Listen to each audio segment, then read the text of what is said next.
Hello, my name is Peter Atkinson, and I'm going to talk to you about postmodernism.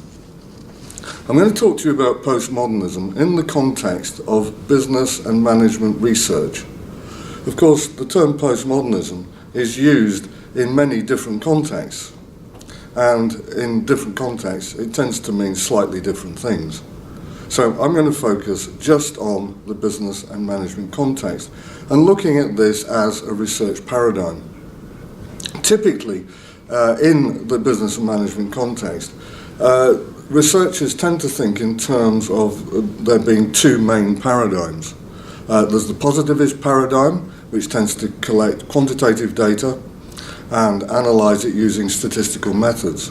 And then there's a minority of researchers who collect qualitative data and find out about how people see things. This then is analysed using textual analysis, various methods of textual analysis. Postmodernism is a paradigm, a research paradigm that is very little understood. So I'd just like to explain the basics of this paradigm and why it's useful in some contexts. Okay, there are, I think, three different kinds of postmodernism in the business and management studies.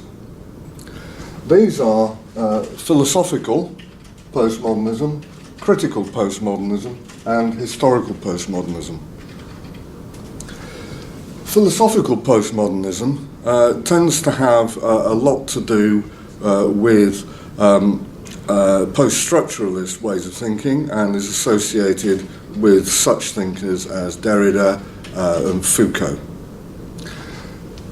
Critical postmodernism tends to have a more political approach. It looks at it uses postmodernist methods in order to analyse power structures and show how power structures work. And it owes a lot to its Marxist heritage. And for example, a very big influence in this area is the work of Louis Althusser. Finally, the historical postmodernism is really using the term to describe a historical period, to say that this period is over, the period of modernism, where we had bureaucratic organisations, for example, and now we've moved into a post-modernist times where structures are looser. This kind of postmodernism then tries to describe a historical trend or a collection of historical trends. What I'm most interested in here is the first of these, the philosophical type of postmodernism, and that's what I'm going to try to explain to you.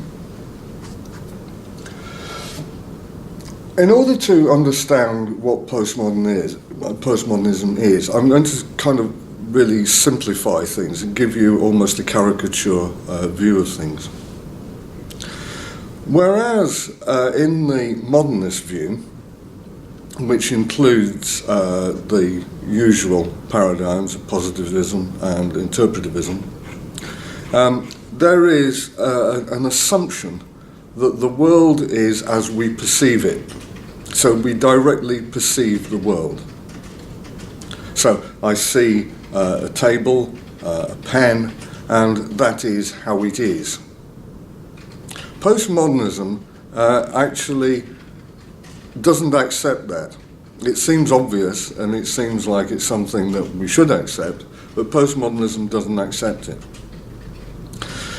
The way that postmodernism sees the world is, if we can use the metaphor of a computer, it might be clearer. With the computer can accept input from a keyboard, a mouse, and so on. But it has to be processed. You cannot have a computer with no software on it. It wouldn't be able to do anything with the input data. And this is basically what postmodernism says happens with people. That we have to filter our sense impressions of the world through a pre-existent symbolic system, which then allows us to understand it, to structure it, even in very, very basic ways that are completely unconscious to us. So this brings me to the idea of discourse. When postmodernists talk about discourse, it's often confused with language. Discourse and language are not the same thing. Language is a part of discourse, but discourse includes all the different symbolic systems that we use. These include, of course, things like ritual, music, mathematics, and so on. Architecture, layouts of rooms, everything. These are interconnecting, interdependent symbolic systems. So for the postmodernist, when a human being receives a sense impression, sees something, feels something, smells something, and so on, this has to be filtered through this pre-existent symbolic system, which is like, if you put it like this, the software of the mind. So in order to understand some phenomena, we have to actually get to grips with what the discourse is doing with the sense impressions, with the sense data. Now, in the business and management context, this isn't always necessary. We don't always have to look at it like that. But if we're going to analyse things like organisations, anything to do with culture, anything to do really with interactions between people, then we really do have to think about how discourse structures our worldview. And understanding how discourse structures our worldview is at least as important as understanding the data itself. So postmodernism problematizes the epistemology, the way that we perceive things. There are several things that follow from this immediately. Now, I'm not going to go into a lot of detail on this in this particular presentation, but I'm just going to give you some of the main ones, the main three. These are the absence of presence, the decentered self, and relativism. First of all, the absence of presence. If you perceive something, you see a chair, then you are not aware of how discourse has structured that perception. In fact, the concept of chair is already present in your mind before you actually see a chair. Otherwise, you wouldn't be able to process it. This means that you have an illusion that the chair or any other sense impression is immediate and isn't filtered. And this is part of what discourse does. Discourse produces this illusion that you are seeing things or perceiving everything as it is, as it really is, rather than as a concept. Because basically what postmodernism says is that when you perceive anything, you're turning it into a concept. You can only work in your mind with concepts. Let me give you another metaphor. If I receive an email that says, please send me a cup of coffee, I can't attach a cup of coffee to the email. I can attach a picture of a cup of coffee, I can attach the words cup of coffee, but I can't attach the cup of coffee itself to the email. The cup of coffee will not go into the computer. So this is what postmodernism, this is the distinction that postmodernism draws. In modernism, there's a kind of tacit assumption that you can perceive things without them being turned into concepts first. Whereas in postmodernism, there is a focus on the fact that all perception has to be turned into concepts. You can't know anything about the chair over there without turning it into a concept. And actually what you're perceiving is the concept that your mind has created, rather than the chair itself.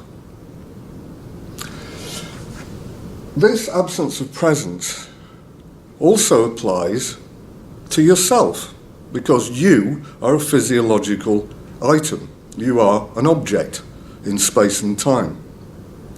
So discourse creates this idea of self, of who I am, as though that were the same thing as the body that you're in, or the body that's associated with that identity. So there is a division between the self and the other, even within your own self, or what you perceive to be yourself. This brings us on to the notion of the decentered self. The symbolic systems that we have are communally created. So we can only use symbols with meanings that are already there. So I might have a toothache, but I can't communicate that to you. All I can say is, I have a toothache. You can't experience my toothache. And actually the word toothache, of course, is a very poor description of what I'm feeling when I have a toothache. But this is true of everything, of all communication. We only have, as it were, counters, the words that we use. We can't actually communicate the experiences that we actually have. Now, the experiences that we actually have are filtered anyway through the discursive system. So this means that ourselves are communal constructs. Although we attach them to this body, they are actually only existent within discourse, which is partly created by other people and partly created by your perception of other people's perception of you, and so on. It's a much more complicated thing than it first appears. If we take Descartes' assertion, cogito ergo sum, I think therefore I am, then that seems to be a basic truth. And yet postmodernism questions that. In fact, postmodernism would say that the most you can say is that there is thinking going on. But where that thinking is going on is problematic. This brings us to relativism, and this is something that seems to upset a lot of people about postmodernism. If you only perceive things through a filter of a pre-existing symbolic system, which it's in itself has been created by people communally, then this means that there are no fixed truths. The only truths that there are ones that a group of people have agreed that there are. So meaning and truth depends on the group decision about those things. It can't be absolute for all time for everyone. That's impossible. This is directly linked to the fact that you can't directly perceive anything. A lot of people have a problem with this. And they say, well, aren't you saying then that meaning and truth is personal? Well, to some extent it is, because even though people agree within groups, like within a country, within an organisation, within a family, whatever, on certain meanings and truths, every individual has a slightly different interpretation of it, because they have different experiences, a different history of experiences. So to some extent, meaning and truth really are personal. But to a large extent, that's only a bit of latitude. To a large extent, they are fixed by a group and can be fixed for long periods of time, for several generations, perhaps hundreds of generations even, I suspect in some cases. So, to recap then, postmodernism comes in different flavours. The one that I've been talking about is philosophical postmodernism. Philosophical postmodernism puts the emphasis on the idea that we can only have things in our minds in the shape of concepts. The only things in our minds are concepts. And these concepts are created by data, sensory data, that is filtered through a pre-existent, although always changing, symbolic system that I'm calling discourse. From this follows certain things, such as the fact that we don't perceive things directly, that we can only communicate with each other in terms of of what is available within the discursive system, that ourselves are not really centered on us as the body-mind duality that many modernists perceive, and that there is a relativism implicit in all of this, that there are no absolute truths and meanings. In subsequent talks, I'm going to take this idea further and talk about some of the consequences for research of taking a postmodernist view.